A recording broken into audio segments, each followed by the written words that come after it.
사랑하는 성도 여러분, 지금은 환난의 때입니다. 코로나라고 하는 재앙이 온 세계를 뒤덮어서 죽음의 그늘이 엄습해오고 많은 사람이 두려워합니다. 많은 사람이 떨고 어찌할 바를 알지 못하고 세계 경제가 꽁꽁 얼어붙어서 살 길이 막막합니다. 질병의 고통 때문에 두려워하기도 하고 또 물질의 아픔 때문에 우는 이유도 너무 많습니다. 아마 예배드린 여러분 가운데도 경제적인 고통이 심해서 코로나로 죽거나 굶어서 죽거나 하는 이웃들의 그 아픔이 이해되신 분도 계실 겁니다. 여러분이 마태복음 17장을 읽으시면 변화산 위에 예수 그리스도가 나타나실 때 함께 나타난 엘리야라고 하는 선지자를 아십니다. 오늘 본문에 등장하는 인물인데 그는 성경 모든 하나님의 일꾼 가운데 능력을 가장 많이 행했던 쓰임받는 일꾼이었고, 환난이 있을 때, 고통이라고 하는 영적인 싸움터에 있을 때 믿음으로 담대하게 승리했던 사람이 엘리야였습니다. 그래도 오늘 19장 1절부터 시작하는 말씀을 보면 그 엘리야가 흔들리는 장면을 만납니다. 그 엘리야가 두려워하고 도망치는 모습을 봅니다. 우리 신앙의 믿음 상식으로 보면 이해할 수 없는 좀 당혹스러운 장면이 나오는데, 환난의 때에 하나님의 사람이 어떻게 신앙생활을 할까? 역사 앞에, 민족 앞에서, 그 불안에 떠는 이웃 앞에서 기도하는 내가 어떻게 믿음 생활을 해야 될까? 우리 의문이 있는데, 그때 엘리야와 같이 담대하게 세상을 향해서 또 두려워 떠는 자를 향해서 신앙의 갈피를 잡지 못해서 갈팡질팡하는 하나님의 사람들에게 중심이 되고 기준이 됐으면 좋겠는데, 오늘 본문에 보면 엘리야의 모습은 정반대로 가니 우리가 이 사순절에 혹시 내 모습이 엘리야의 모습은 아닐까? 코로나 상황이나 경제적인 어려움이나 세상 많은 환난 가운데 있는 이웃 앞에 혹시 내가 그들 앞에 기준이 돼주고 울타리가 돼주는 것이 아니라 오히려 도망치는 자가 되지 않을까, 그런 생각을 한번 해봅니다. 왜 우리가 아는 그 믿음의 용장 엘리야는 도망자가 됐을까요? 왜 우리가 아는 그 능력의 사자 엘리야는 두려움에 떨면서 죽기를 구하는 실패자의 모습으로 나타났을까요? 하나님의 엘리야를 사랑하셨습니다. 우리 주님 예수 그리스도도 많은 선지자 중에 능력의 대표자로 엘리야를 부르신 것만 봐도 우리는 엘리야의 가치를 잘 압니다. 이 혼란하고 고난의 시점에 있는 사랑 우리 성도들을 향한 하나님의 마음이 그러리라고 저는 생각합니다. 실패하고 낙심한 엘리야를 포기하지 않으신 하나님, 낙심하고 절망해서 죽기를 소원했던 엘리야에게 찾아와 주셔서 어루만져 주시고 위로해 주신 하나님, 그가 다시 일어서기를 원한 간절함을 갖고 바라보신 하나님을 오늘 이 말씀 속에 다시 한번 생각합니다. 사랑하는 성도 여러분, 환난의 때입니다. 고난의 때입니다. 특별히 영적인 예배 질서가 흔들리는 이때에 우리가 어떻게 하면 이 사순절에 진지하게 생각하면서 이 환난의 때에 믿는 자로서 승리할 수 있을까요? 어떻게 하면 엘리야가 넘어졌고 무너졌던 그 턱을 우리는 은혜로 잘 넘을 수 있을까요? 세 가지 관점에서 한번 생각해 보기를 원합니다. 여러분이 17장을 읽어보시면 거기에는 사르밧 과부에게 나타나가지고 적어도 3년 6개월 동안 비 한 방울 내리지 않은 상황 속에 기름이 마르지 않고 밀가루가 떨어지지 않도록 배려했던, 그리고 그 고난당하는 사르밧 과부를 향하여 입술을 여 하나님의 말씀을 선포했던 은혜의 사명자 엘리야를 기억합니다. 너 걱정하지 마라. 두려워하지 마라. 하나님이 살아계시다. 하나님께 순종하고 나가면 이 환난의 때지만 하나님이 지키실 것이다. 절대 굶지 않을 것이다. 오직 믿음으로 순종해라. 그래서 그 사르밧 가정에 은혜를 베풀었던 인자하고 자비한 하나님의 일꾼 엘리야의 모습을 우리는 그립니다. 오직 하나님께 기도하고 하나님께 소원하면서 어려운 이웃과 고난 가운데 있는 한 과부 가정을 살려내는 멋진 모습, 엘리야의 모습이었습니다. 그 다음 장에는 18장 내용에 가면 온 세상이 하나님을 떠났을 때 영적인 질서가 흔들리고 우상과 이방신이 사람들을 미혹했을 때 저 갈멜산 위에서 850대 1의 영적인 싸움터에서 담대하게 승리했던 기도의 용사, 믿음의 용사, 하늘에서 불을 끌어내렸던 하나님께 쓰임받았던 열정의 용사 엘리야를 우리는 봤습니다. 그때 엘리야의 예자라고 간절한 울부짖음을 혹시 여러분 듣고 계십니까?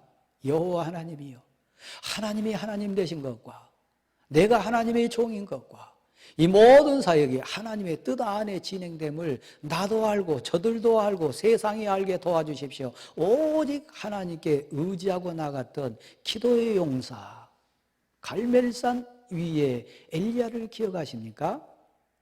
그의 눈은 하나님께 떨어지지 않았습니다.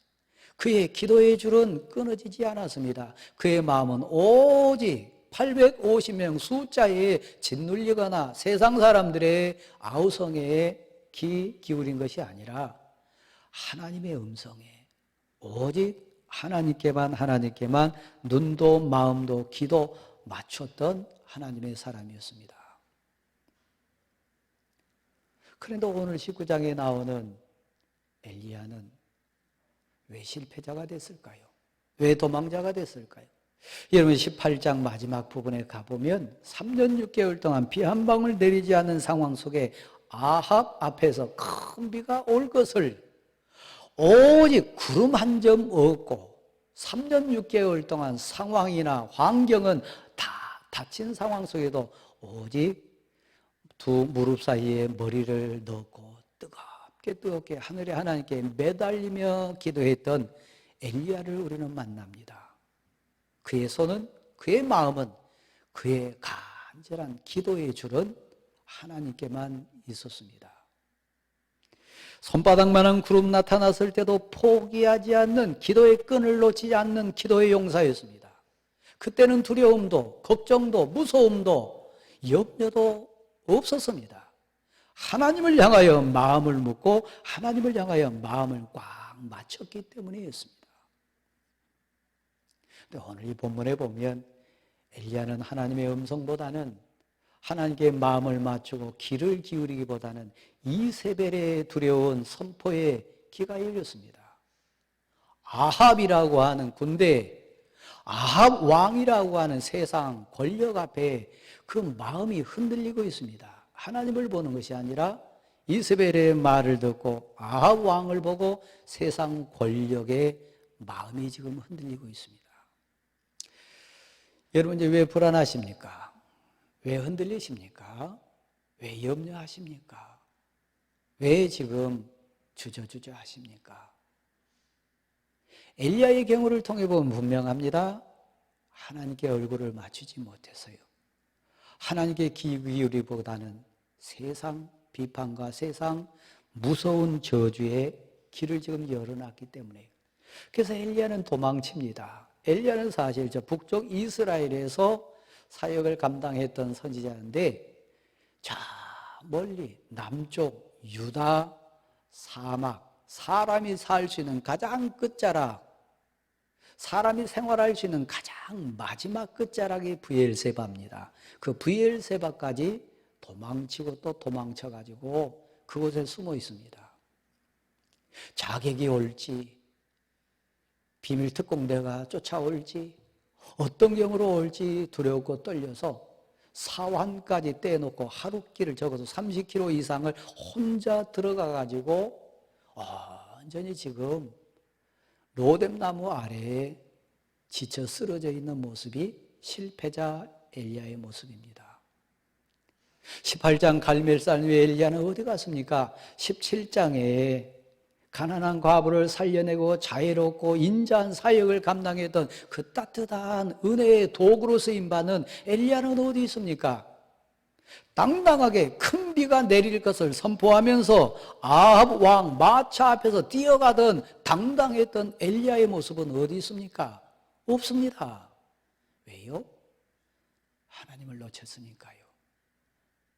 사실 이스벨이 무섭거나 사실 아합이 무섭거나 사실 세상 환경이 무서운 것이 아니라 엘리야의 삶을 통해 봤을 때 진정 무서운 것은 하나님을 놓친 겁니다.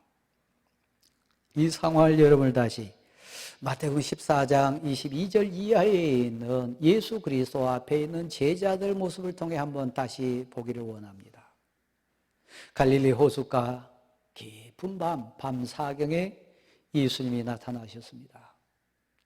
제자들이 유령인가 하여 무서워 떨 때에 그 풍랑 위를 걸어오신 예수 그리스도를 보고 베드로는 주님이시라면 나를 오게 하소서 요청합니다. 그 풍랑 가운데서도 베드로의 눈에 들어온 것은 풍랑이 아니라 예수님이었습니다. 그 절박한 상황 속에 파도나 갈릴리 호숫가의 상황이 아니라 그에게 나오신 구세주 되신 예수 그리스도 우리 주님을 바라보는 믿음이었습니다. 그때 주님이 말씀하십니다. 오라. 풍랑도 보이지 않고 그 갈릴리 호수의 거친 상황도 보이지 않고 오직 그때 베드로가 붙들고 베드로가 눈을 열어 뵀던 것은 우리 주님 예수 그리스도였습니다. 상상을 초월하잖아요. 상식을 초월하잖아요. 세상 가치를 초월하잖아요. 깜깜한 밤을 초월하고 풍랑을 초월하잖아요. 그래서 사람인 베드로가 무리를 걷습니다. 예수 그리스도를 향해 나아갑니다. 깜깜한 밤을 이깁니다. 풍랑을 이깁니다. 두려움을 이깁니다. 그런데 어느 순간 베드로가 빠집니다. 베드로가 절규합니다. 나를 살려달라고. 실패자가 됩니다. 사정없이 가라앉는 인생이 됩니다. 왜요? 예수 그리스도에게서 눈을 뗐으니까요. 풍랑을 봤으니까요. 환경을 봤으니까요. 우리 주님이 베드로에게 주신 책망의 말씀은 다른 게 아니었습니다. 왜 의심하였느냐? 믿음이 적은 자야. 믿음이 작은 자야. 왜 의심하였느냐? 목사인 제가 오늘 예배드린 성도 여러분이 이 환난 앞에서 이 상황 앞에서 사실 왜 두려워합니까? 왜 빠져갑니까? 왜 실패자가 됩니까? 하나님을 보지 않았기 때문에요. 상황도 봐야 됩니다. 세상 소리도 들어야 됩니다. 그러나 그 무엇보다 우선한 것은 하나님을 바라봐야 됩니다. 하나님을 바라보는 저와 우리 모두가 되기를 간절히 소원합니다. 두 번째는 엘리야의 모습 속에 감사가 사라지고 있어요. 신앙생활을 어떻게 할 겁니까? 환경이 어려울 때, 환란이 올 때, 이 재앙의 때에 아참에 우리가 놓칠 수 있는 거, 우리 마음속에 감사가 사라진 거예요. 오히려 관련된 사람을 정죄하고 비난하고 오히려 원망하고 불평하고 심지어는 하늘의 하나님을 향해서까지도 감사의 목소리보다는 죽여달라고 하는 절규를 합니다. 다른 사람이 아닌 엘리야가 그럴진데 저에게 그런 환경이 온다면 여러분 가정사나 인생사에 그런 환란이라고 하는 고난이 온다면 이세벨이 보이게만은 죽이겠다고 하는 그 무시무시한 으름장을 놨을 때 두려워 떨지 않을 인생이 어디 있을까요? 한번 가만 생각해 보십시다. 환란의 때에 일이 꼬일 때 특별히 오늘 본문에 보면 이스라엘 백성이 그렇게 표현이 나옵니다. 그러니까 세상 사람 이야기하는 거 아닙니다. 선지자입니다. 그 북쪽 이스라엘에서 활동했던 선지자입니다. 선지자의 입장에서 보니까 이스라엘 백성이 다 틀렸어요. 율법을 버렸어요. 하나님의 말씀을 지키지 않아요. 우상 앞에 가요. 그리고 특별히 제단을 헐어요. 예배가 없어져 있어요. 예배 감동이 없고 참된 예배를 드리지 않아요. 그러니까 선지자 입장에서는 그 눈으로 볼 수 없죠. 단순히 바라본 것이 아니라 안타깝고 불쌍하게 보인 것이 아니라 원망입니다. 불평입니다. 감사가 사라진 비난과 비평의 눈으로 본 겁니다. 이스라엘 백성이 율법을 버렸습니다. 이스라엘 백성이 제단을 헐었습니다. 한술 더 떠서 어떻게 했다고요? 주의 사자들을 죽입니다. 주의 선지자들을 죽이고 있습니다. 그러니까 엘리야 입장에서는 당연히 불평할 수 있고 원망할 수 있고 사람 같지 않게 볼 수 있습니다. 여러분, 그러면서 토해낸 얘기가 뭡니까? 나만 있습니다. 나만 남았습니다. 감사가 사라지면 좁혀지고 좁혀지고 굳어지고 굳어진 생각, 나밖에는 없다는 생각이에요. 나 위에는 다 들리고 나 위에는 다 잘못되고 나 위에는 다 잘못된 신앙생활을 한다고 하는 그 함정에 빠지는 것, 엘리야가 그 덫에 걸렸어요. 나만 혼자 남았습니다. 오늘 예배를 드린 여러분 어떻게 생각하십니까? 환난의 때, 재앙의 때, 이 말세의 때 우리는 사랑하는 성도들을 향하여, 이웃을 향하여, 심지어는 위정자들에게까지 믿는 우리가 혹이라도 진영 논리에 빠져가지고 신앙의 가치를 훼손시키고 있지는 않습니까? 이 환난의 때 특별히 교회 역할, 교회 사명, 교회 가치에 대한 생각도 혹시 나만 남았습니다. 그런 생각 혹시 갖고 계시지는 않습니까? 한번 살펴볼까요? 18장 12절, 13절 말씀에 보면 사실 겉으로 드러나지 않았지만 아합 왕 시절에 2인자로 세상을 주관했던 사람이 오바댜라고 하는 하나님의 사람입니다. 하나님이 아시는 일입니다. 이세벨이 선지자를 죽이려고 할 때 생명을 걸고 그 절박한 상황 속에 50명씩 굴에다 숨기면서 떡도 주고 물도 주면서 살려낸 사람이 오베다입니다. 드러나지 않게요. 생명을 걸고요. 100명의 선지자가 오바다의 그 배려와 헌신과 하나님을 향한 생명을 건 그 충성 가운데 살아났을 때 그들은 드러나지는 않았지만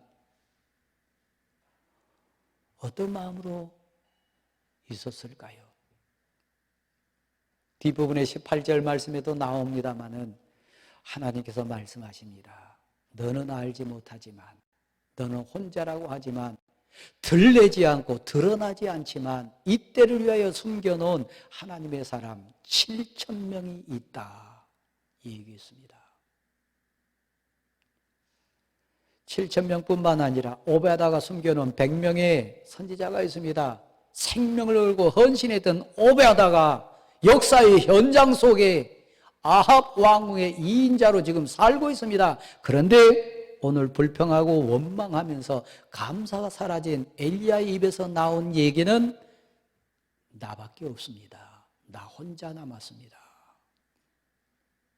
여러분 어떻게 생각하십니까? 사랑하는 성도 여러분, 우리는 다시 한번 생각합니다. 이 사순절에 꼭 우리가 점검해 봐야 될 거, 어려울수록 함께 가자. 어려울수록 입장을 바꿔놓고 생각해 보자. 어려울수록 공동의 가치를 생각하고 그 모든 것에 꼭지점이 되신 하나님 마음을 품어보자. 하나님께 눈을 맞추고 모두가 하나님 십자가 앞에서 우리를 구원하신 예수 그리스도 십자가 앞에서 우리를 세워보자. 이 고백으로 이 환난의 때에 신앙 가치를 공유해야 합니다. 나 혼자밖에 남지 않았습니다. 사랑하는 성도 여러분, 하나님의 엘리야를 사랑하셨습니다. 그 엘리야가 회복되기를 원하시고 그 엘리야에게 새로운 소망을 품고 계셔서 특별하게 엘리야에게 다가와 주셨습니다. 천사를 보내서 떡을 먹게 하고 물을 마시게 했습니다. 그 머리를 어루만지면서 울부짖다가 지쳐있는 엘리야에게 위로의 손길을 보내십니다. 그리고 특별한 조치를 내려주는데 거기서 한 400km 넘는 곳 호렙산이라고 하는 하나님의 산까지 갈 수 있도록 배려를 해 주십니다. 그 호렙산은 모세가 십계명을 받았던 하나님과 대면했던 장소고 이 땅에 하나님의 말씀을 허락받았던 의미 있는 장소입니다. 엘리야의 회복을 위하여 엘리야를 다시 일으키기 위하여 엘리야에게 기회를 특별히 줘서 물도 마시게 하고 숯불에 구운 떡도 먹게 하고 힘을 얻게 한 다음에 40주 40야를 걸어서 하나님의 산 호렙산에 갈 수 있도록 하나님이 배려하십니다. 이런 상황에서 질고에서 자유하고 물질에서 자유하고 상황에서 자유한 여러분이 있다면 특별히 여러분에게 하나님이 기회를 주신 겁니다. 사순절이라고 하는 절기를 우리에게 주신 이유는 특별한 배려입니다. 하나님의 산 호렙산에 다다랐을 때 굴 어귀에 서라, 하나님 앞에 서라. 그리고 하나님이 그에게 진지하게 묻습니다. 엘리야야, 여기가 어디냐? 너가 왜 여기 있느냐? 너 누구냐? 내가 누구냐? 엘리야야, 너 왜 여기 있냐? 여기서 뭐 하냐? 가장 밑뿌리부터 묻습니다. 그때 엘리야의 대답, 나만 혼자 남았습니다. 나는 열심히 신인데 나만 혼자 있습니다. 열심히 신이라고 그랬습니다. 맞습니다. 이 사순절에 우리가 다시 한번 고백하면 어떻게 신앙생활을 할까? 차분히, 더 찬찬히 한번 봐야 될 부분이 있습니다. 18장에 있는 갈멜산 위에 엘리야 대단했습니다. 18장 마지막 부분에 있는 비를 내리게 한 엘리야 사역 대단했습니다. 17장 내용도 마찬가지고요.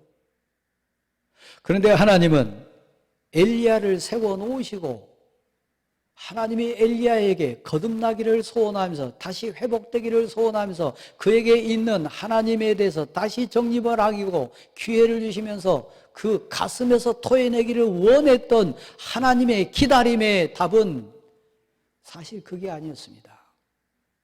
엘리야가 꿈꿨던, 엘리야가 상상했던 이전의 하나님에 대한 가치, 큰 바람이 불어가지고 바위가 깨지고 온 산이 뒤흔들릴 상황 속에 큰 바람이 일었습니다. 그 가운데 하나님은 임재하지 않았어요. 큰 지진이 나가지고 땅이 갈라지고 온 세상이 흔들리는 그런 엄청난 이적과 기적의 현장 속에 엘리야 두 귀가 쫑긋했겠죠? 눈이 번쩍 뜨였겠죠?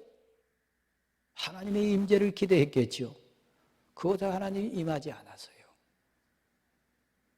지진 후에 큰 불이 일어나서 모든 걸 태우는 엄청난 불꽃의 역사가 일어났습니다. 엘리야 꿈꾸고 소원했던 사역일 줄 모릅니다. 저도 그런 유혹에 많이 빠집니다. 더 화려하게 사역하고 싶다. 더 능력 있게 설교하고 싶다. 더 큰 사역하고 싶다. 부분이야 다양하겠지만 그럴 때 있습니다. 유혹이지요. 하나님에 대한 오해지요. 여러분 그러지 않습니까? 더 큰 것, 더 엄청난 것, 더 화려한 것, 그럴 수 있습니다. 엘리야의 인생이 사실 그때까지 그랬어요. 그래서 그런 역사를 이루었던 현장에 있었던 사람이 누구냐? 그 당대 엘리야 이외에는 없었어요. 다 있는 듯 없는 듯 숨어서 그냥 간신히 신앙생활한 것 같지만 그렇게 하늘에서 불을 끌어내리고 막 비를 내리게 하고 비를 그치게 하고 엄청난 능력의 사역을 했던 사람, 그 당대에 엘리야 이외에는 없었어요. 그래서 그의 입에서 자연스럽게 고백된 거, 나밖에는 없습니다. 나만 남았습니다. 사랑하는 성도 여러분, 오바다를 통해서 역사하시는 하나님, 오바다가 숨겨놓은 100명의 선지자들 가운데 한 사람을 통해서 역사할 수 있고 드러나지 않지만 그 시대에 하나님의 뜻을 위하여, 그 환란의 때를 위하여, 이 이스라엘을 위하여 7,000명을 섬겨놓으신 하나님은 그 7,000명 가운데 한 사람을 통해서도 엘리야와 같은 사역을 못하실까요? 내가 한 것 아닙니다. 엘리야가 주권자 아닙니다. 나만 남았습니다. 그건 교만입니다. 그런 사역 현장 속에 있었던 엘리야, 바꿔야 돼요. 다시 재정립해야 돼요. 세미한 음성 가운데, 세미하다 그러면 들릴 듯 말 듯, 있는 듯 없는 듯, 편하지 않는 가운데 천천히 차분한 가운데 하나님의 말씀이, 하나님의 은혜가 임하는 거지요. 마태복음 25장 32절 이하의 장면을 꼭 한번 기억해 보십시오. 말세를 사는 성도들에게 제자들을 앉혀놓으시고 우리 주님 예수 그리스도께서 예를 들으셨습니다. 말세 때는 이렇게 사역해야 하리라. 이렇게 사명자가 되어야 하리라. 어느 왕이 있었는데 의인과 악인을 구별하는 장면이 나왔습니다. 그래서 염소와 양의 비유를 해가지고 오른쪽에 또 왼쪽에 인생들을 구분했어요. 왕이 나타나서 한 얘기가 뭡니까? 내가 헐벗고 굶주렸을 때, 내가 옥에 갇혔을 때, 내가 병들었을 때, 의인들 보고 하는 얘기입니다. 그때 너가 나에게 먹을 것을 주었고 입을 것을 주었고 나에게 위로자가 되었고 나를 찾는 선한 손길을 주었도다. 그래서 너희 복받아라, 그 얘기 아닙니까? 언제 우리가 그렇게 했습니까? 그때 예수 그리스도께서 예 가운데 주신 말씀이 뭐라고요? 그 임금의 입술을 통해 주신 말씀이 뭐라고요? 이 지극히 작은 자에게 한 것이 곧 내게 한 것이니라. 들레지 않고 편하지 않고 7,000명처럼 오바댜가 100명을 숨겨놓고 들레지 않게 사역했던 것처럼 하늘에서 불을 내렸던 엘리야의 사역도 귀하지만 100명의 선지자를 살려낸 편하지 않은 오바댜의 사역은 더 귀할 수 있어요. 엘리야처럼 그런 엄청난 시대의 사역을 감당한 자도 소중할 수 있지만 편하지 않게 숨어있는 7,000명의 사역자들 더 귀할 수 있어요. 이 사순절 지나갈 때 우리가 다시 한번 생각합니다. 더 차분히, 더 천천히 하나님의 말씀을 신뢰하고 하나님의 능력과 은혜를 사모하면서 천천히 더 차분히 우리 신앙삶을 이어간다면 나만 혼자 남았습니다, 이 고백이 아니라 하나님의 뜻 하십니다. 나는 무익한 종일 뿐입니다. 나를 통해 하나님의 뜻을 이루기 원합니다. 슬프고도 눈물 나는 상황 여러분 한번 나누고 싶은데 하나님이 엘리야를 다시 세웠습니다. 바람 가운데도 지진 가운데도 불 가운데도 임재하지 않으시고 세미한 음성 가운데 임재하셨던 하나님이 엘리야에게 다시 나타나셔가지고 똑같은 말씀을 다시 묻습니다. 엘리야야, 여기 너 왜 있냐? 여기서 뭐 하냐? 내가 누구냐? 너는 누구냐? 물었을 때 엘리야가 변하지 않아요. 엘리야가 거듭나지 않아요. 엘리야가 하나님이 원하시는 대답을 내놓지 않아요. 여전히 나만 있습니다. 여전히 이웃에 대해서, 저 이스라엘 사람들에 대해서 율법을 저버렸고 제단을 헐었고 죄의 선지자들을 죽인 자들, 그 의식이 바뀌지 않아요. 하나님이 원하셨던 두 번째 대답은 하나님이 주인이십니다. 하나님이 하십니다. 감사할 뿐입니다. 나를 쓰소서, 그렇게 대답했으면 얼마나 좋겠어요. 그런데 똑같았어요. 여기 슬픔이 있어요. 엘리야는 거기까지예요. 엘리야의 한계니까요. 변하지 않는 엘리야, 거듭나지 않은 엘리야, 하나님이 원하시는 답을 내놓지 않은 엘리야, 거기까지요. 마지막 사역을 하나 주고 마무리시킵니다. 뭡니까? 나는 저 다메섹에 가서 하사엘이라고 하는 사람을 세워가지고 아람 왕을 세워라. 너가 활동했던 이스라엘 가가지고 예후를 세워서 이스라엘 왕이 되게 하라. 그리고 제일 슬픈 현상이 뭐예요? 너 대신, 너 거기까지니까, 너 여기까지니까 너 대신 엘리사를 세워서 너 대신 내 일하게 하라. 만약에 두 번째 대답이 거듭난 대답, 하나님이 원하신 대답이었다면 엘리사의 시대는 더 좀 늦춰지지 않았겠어요? 엘리야가 더 사역하지 않았겠어요? 여러분, 사순절입니다.